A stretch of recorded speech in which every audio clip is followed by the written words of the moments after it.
Hello everyone. In this video, we are going to see what is Webpack and why we should use it.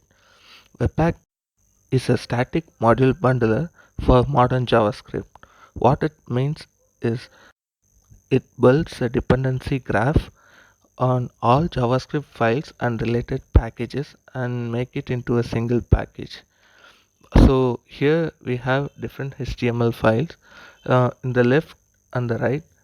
HTML on the left is a standard HTML structure we use, like providing all the CSS next to one another, and same for JS. And HTML on the right is generated using Webpack, where there is a single bundle.css and bundle.js.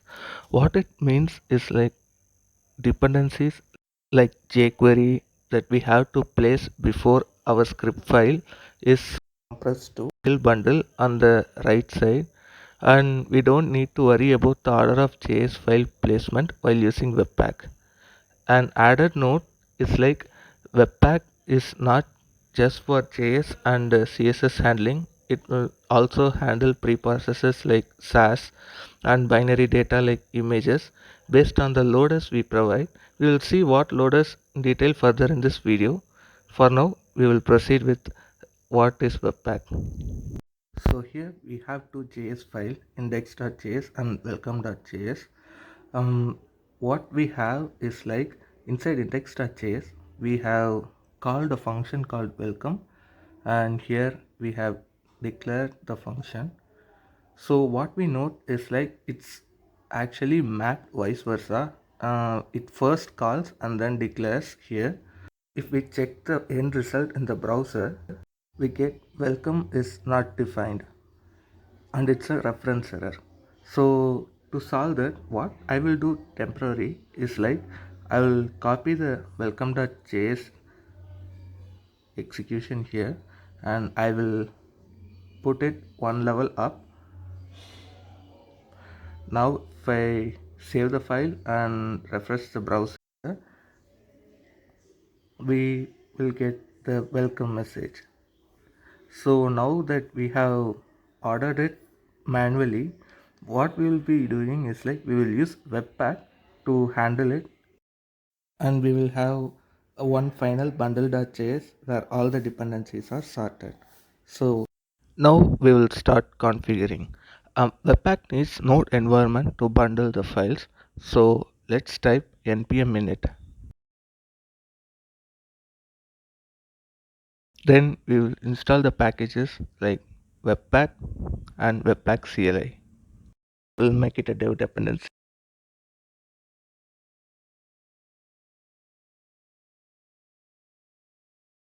Inside package.json, we will add our build command.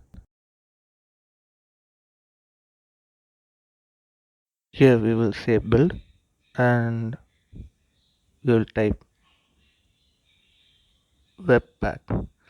A simple name Webpack is enough to start the project, but we are learning to customize it. So we will also be providing config files location as a parameter. So it will be webpack.config.js, and we will create this config in the same folder.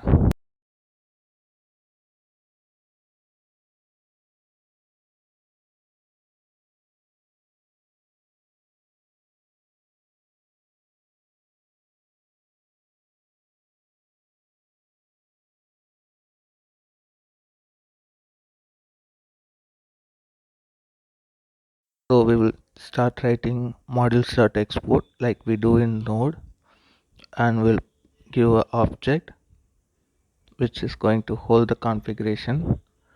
So we need to provide JavaScript file entry point for the Webpack.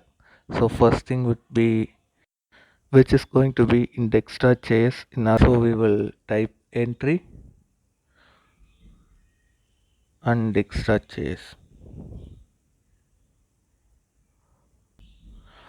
and the next thing is output. Output takes two objects, one is file name and another one is path. File name would be like bundle.js and the path will be like /dast.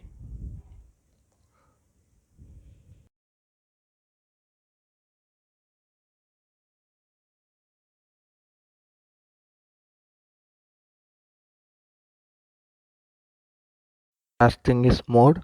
Here we will give whether it is a production or a development build. We will be giving none.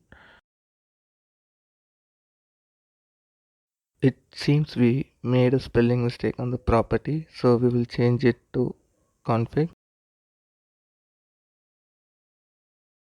Here let me remove welcome.js, and here instead of index.js we will give bundle.js. This is what the output name we provided. Now inside welcome.js we will write export default to export the welcome function, and inside the index.js we will import it, and we don't need .js to be mentioned in the end. So now let's do npm run build. There seems to be an error. It says like absolute path in dist. Okay, so how we can resolve is like we can import a node package called path. So now we can use the path package to create a promise to resolve the absolute path. So path dot resolve, and we provide directory name path.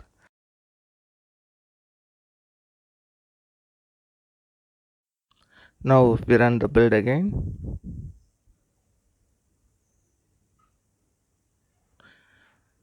Voila, the build was success. The both JS file are compressed to bundle.js like it showed in the command.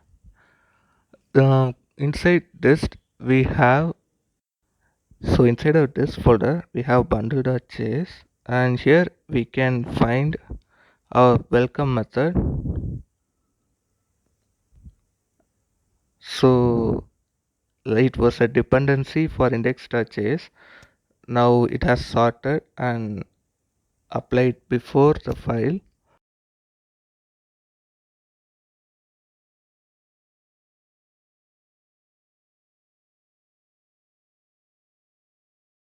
One small minor change in index.html is like the JS is currently in this folder. So we have typed this, and if I open it in the browser now, we will get the same behavior that we had previously. So we have managed to integrate Webpack in our application, and in the future we will see what is loaders and plugins and how many other ways we can configure Webpack. So thanks for watching this video. Have a great day.